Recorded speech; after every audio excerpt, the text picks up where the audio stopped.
Thursday, Plus Sports and Plus TV Africa. Welcome on the show. My name is Wale Scott Mokael. What is going to start today's show is going to actually, it's a regular thing for me.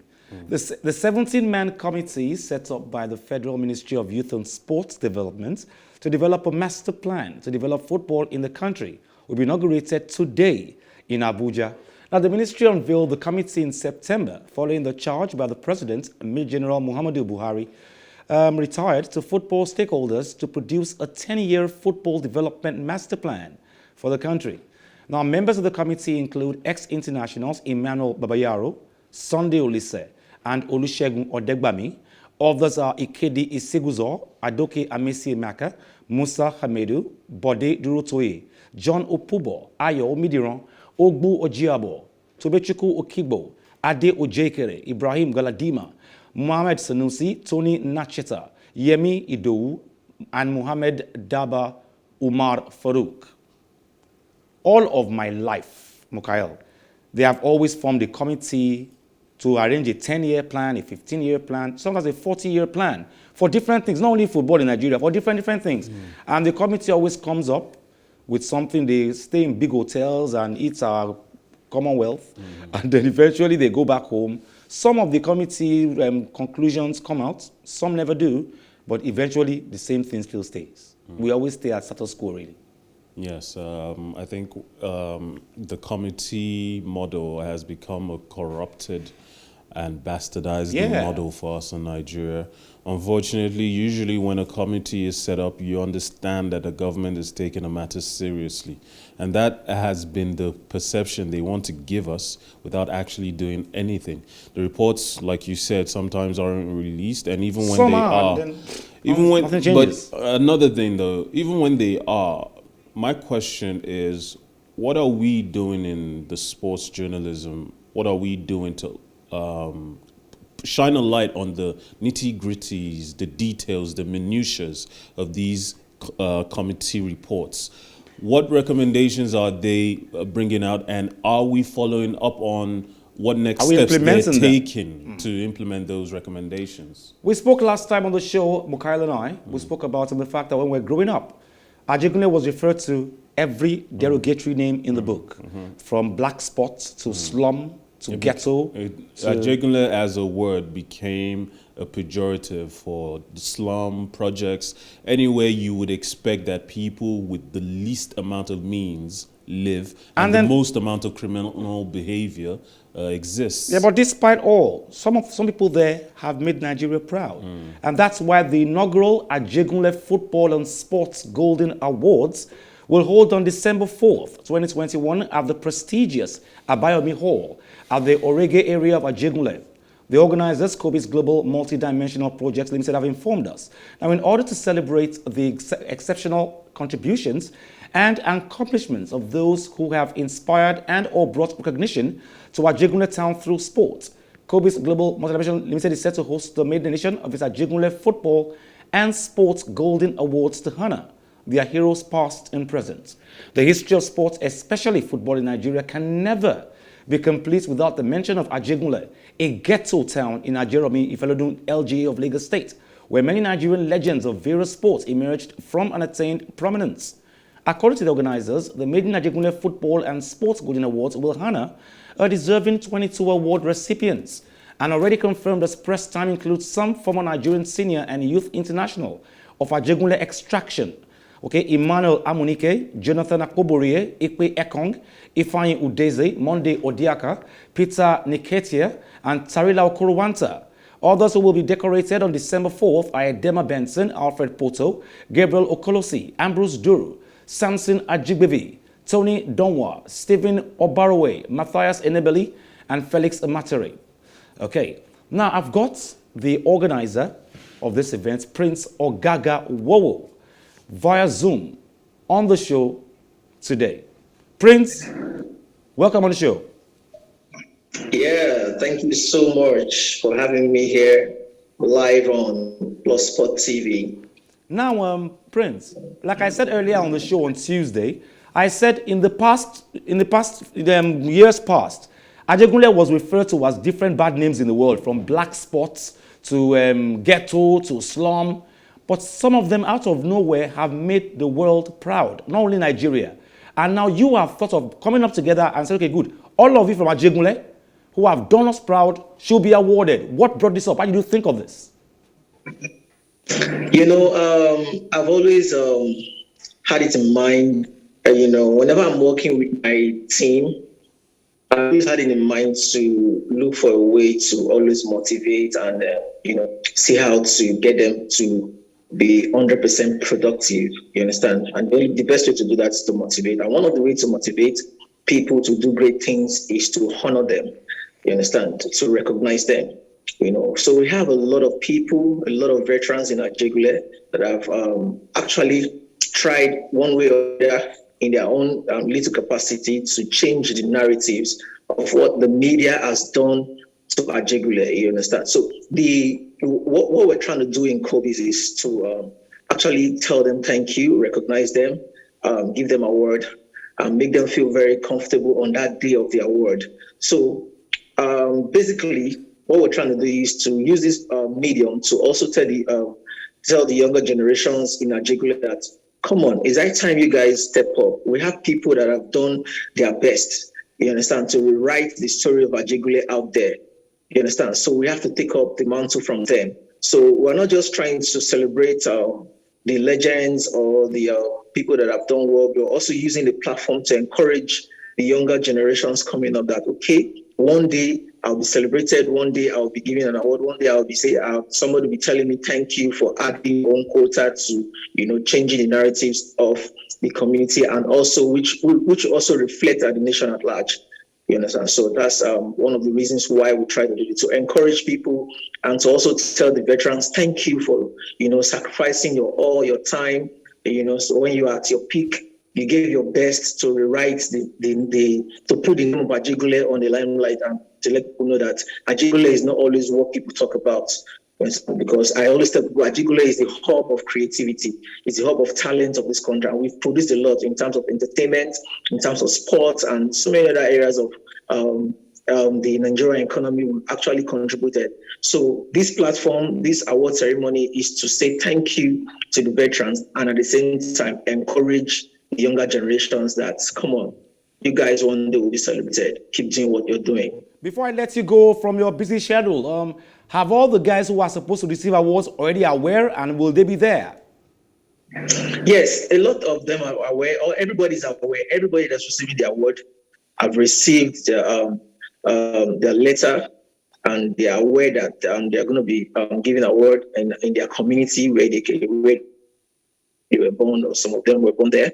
And also we are also expecting officials from NFF, officials from Lagos State Football Federation to grace the occasion, because seriously, it's the first of its kind to actually be organized in this part of Lagos and Nigeria. And we took our time to go out there to get everybody involved. And we're not just celebrating people that were actually active in sports. We're also celebrating administrators, in likes of referees, in likes of linesmen and so on like that. So it's not just football and people that are active in sports. So we are inviting everybody, we are recognizing everybody that has contributed to sporting activity in Ajegunle, whether you're in the field or you're in the office, you're doing well, the journalists and so on like that, people that are writing stories about sports in Ajegunle, everybody is going to be represented on that particular day. Okay, Prince, I want to promise you that PlusTvAfrica, Plus Sports, myself, and of course Mukai will be there on that day. I promise you that. Oh, beautiful. Thank you very much. Thank you very much for joining us this morning. Thank you very much for joining us this morning. Thank you so much for having me. Now, 45 post-primary institutions are set to compete at the 4th edition of the Lagelu Inter-Secondary Schools Relay Race. It will take place in Ibadan, the Oyo State capital, next week.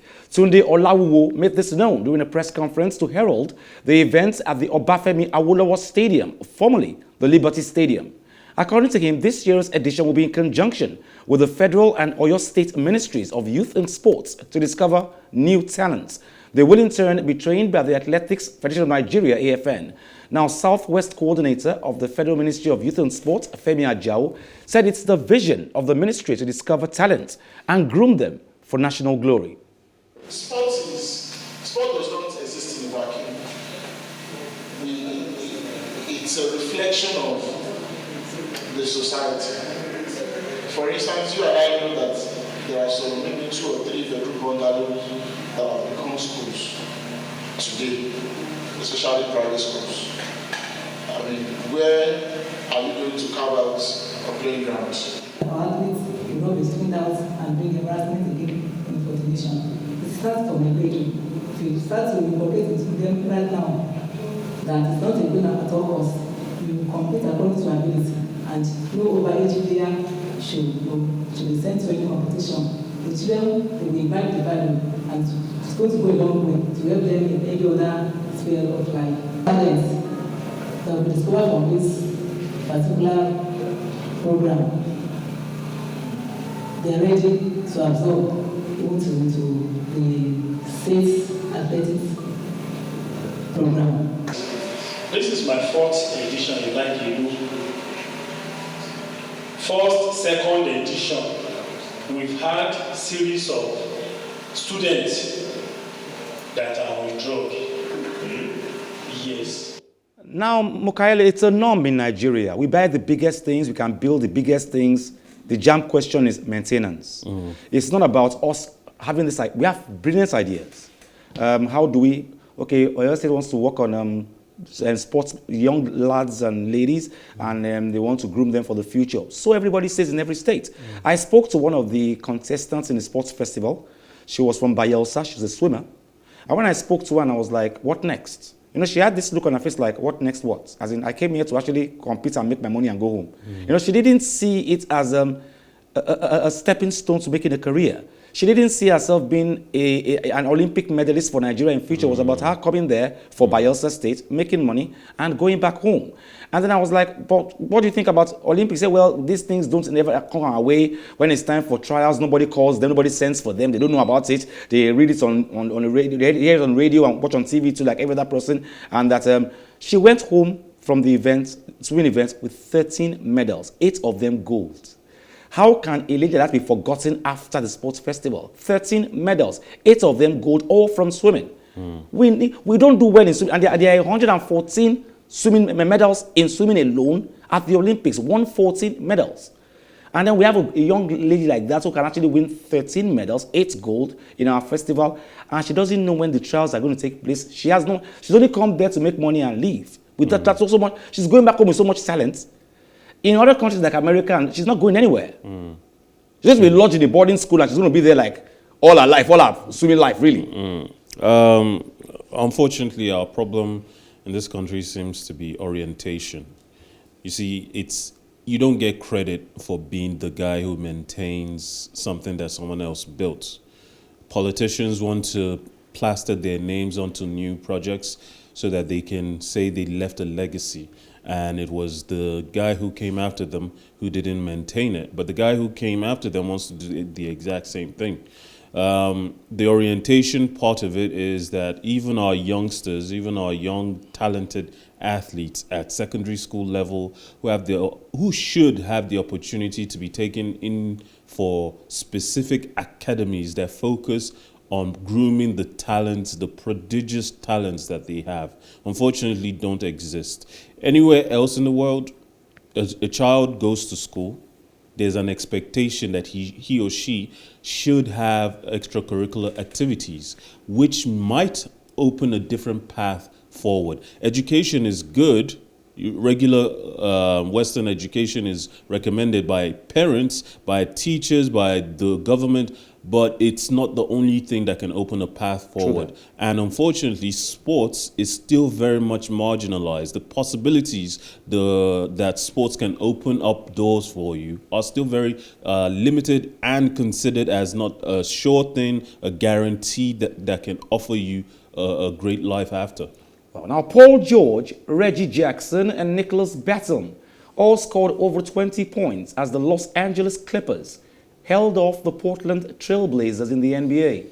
In a back-and-forth contest at the Staples Center, Damian Lillard, who scored a game-high 27 points, helped keep the visitors in the mix for much of the contest.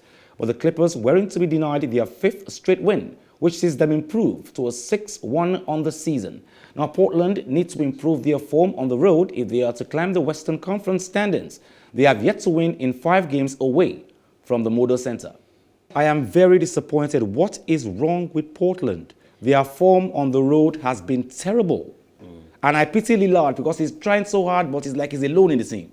Yeah, obviously he deserves a lot better than what he's getting. I think you could see from that clip that he was the standout player for Portland. But on the night, you know, when you go up against a team like the Clippers, you are going up against some real giants of the game. Paul George for years now has been a regular titan of the game, and you know, this game could have gone either way because you saw a lot of exchange. True. Right there. There was a lot of back and forth initially, but eventually they trailed off, and ultimately, sometimes at the end of the day, it's all about endurance. There are very few players in the game right now that can do what players like Michael Jordan, LeBron James, Kobe Bryant have done in their careers, being able to take a team by themselves and alone, and that's what stands out players like Messi and Ronaldo. You know, when the team is down, they can actually lift the whole team up. You know. Yes, improving a team all by yourself, just being there alone can lift the spirits, the energy levels. Because when you think about Kobe Bryant, he used to play psychological games on his enemies. He would show up before the match was going to start, 2, 3, 4 hours before the game time, and he would be practicing. And he would stay practicing even after you got there, practiced about 2 hours. He would keep practicing an hour longer than you because he wanted you to know he was going to work harder than you. Now, former world number 1 Andy Murray beat Italy's young starlet Yannick Sinner in straight sets to move past the second round of the Stockholm Open. The Scot opens his comeback following years of injuries by taking up the top seed at the tournament in Sweden, 7-6, 4-6-3. Now, Murray's next opponent will be Tommy Paul, who beat compatriot Taylor Fritz 6-4, 6-4 in their game. Now, Canada's Denis Shapovalov played aggressively against Italian Andrea Vavasori to win 7-4, 1-6-1 and set up a third-round clash with Frenchman Arthur Ridderneck. Now, Americans Frances Tiafoe beat Spain's Pedro Martinez 6-4, 6-4 to set up a clash against 4th seed Brit Dan Evans. Stockholm Open is, I guess it's too early to actually say, Andy Murray, congratulations for the first, they're in the second round. There are still early days to actually predict anybody can win, Andy Murray will do well. It's too early. But all in all, great games so far. Yes, great games. I think the last one we saw there, you rightly talked about how both players were power players. Yeah. And I think that has been a greater trend lately in recent years, ever since Nadal made it so clear that you could dominate, you could overwhelm your opponents.